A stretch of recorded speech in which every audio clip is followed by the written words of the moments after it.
And at 17 also, I started looking into breast reconstruction, and none of the surgeons that I called about this would even consult with me. They thought I was too young.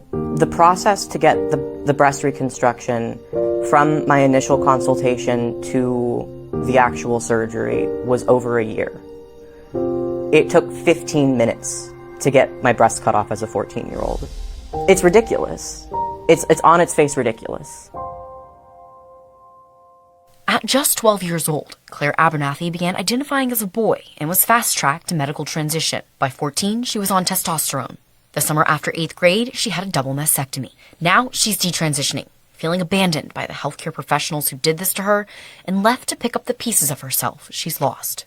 I was always kind of different from kids my age, especially other girls. I was kind of tomboyish. I sort of ran into like online LGBT activism and communities, and I sort of fell into that, and I started calling myself bisexual at first, and then I was gender fluid, and then I was non-binary, and then I was a boy, around 12 years old.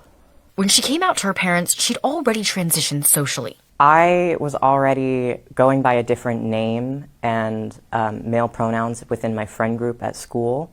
And there were some teachers who I was maybe a little bit inappropriately close with who were sort of going along with this behind my parents' back as well.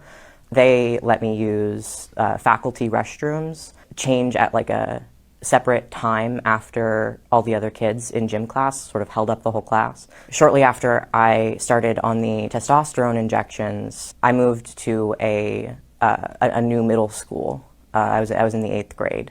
I started using boys' restrooms, and I was in a boys' choir class in athletics. This was presented to me in my 8th grade health class. It just sort of cemented in my mind that this was a real and serious thing. It must be true and scientific if it was being taught in my health class. At this point, Abernathy was in therapy. She says instead of addressing her deeper issues, therapists convinced her parents transitioning was the only way to save her life. The first one told her, after like the first session I had, was like, your child is transgender. The eating disorder that she has, the suicidal ideation, the cutting behavior, it all stems from the fact that she's transgender and that you're not socially transitioning her or letting her go on testosterone.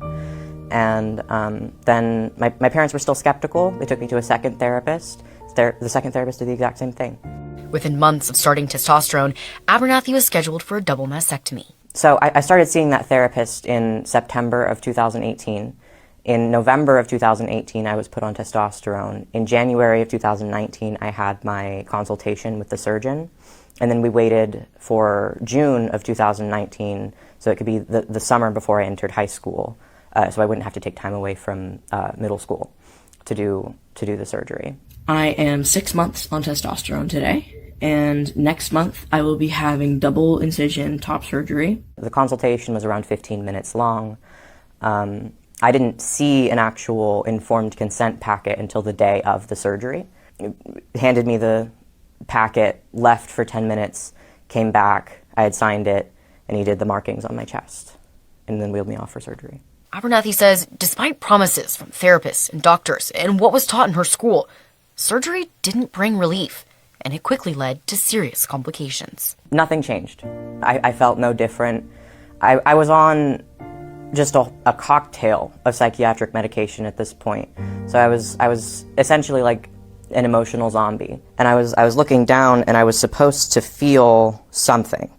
That was what I thought. I was supposed to feel this relief, or like I feel like good and normal now, but I just felt nothing. And I cried in that appointment. And like, my mom was there, and my older sister was there, and they started crying too, because they thought that I was experiencing this like rush of, oh, everything is so great now, this is so amazing.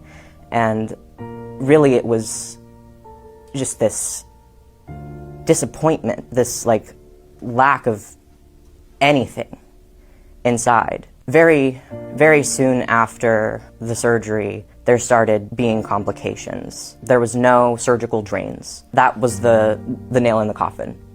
So much fluid built up in my chest, it was like visibly swollen. And then the grafts got very damp and dark, and then they started falling off. Eventually there was just open sores on my chest. I tried multiple times to call the surgeon's office. I left multiple voicemails, and no one ever got back to me about it. And so I assumed this just must be a routine complication. But I know now that this very easily could have become a serious infection. I could have died from this.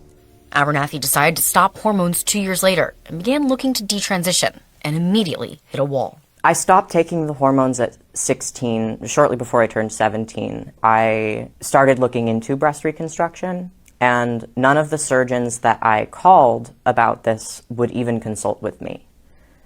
They said I was too young. They weren't amputating a part of my body. It's a much less invasive, much less extreme surgery with a much lower rate of complication. But I was too young. I was not mature enough. What made you so scared to tell your mom? I didn't want her to feel the pain and the regret that I felt.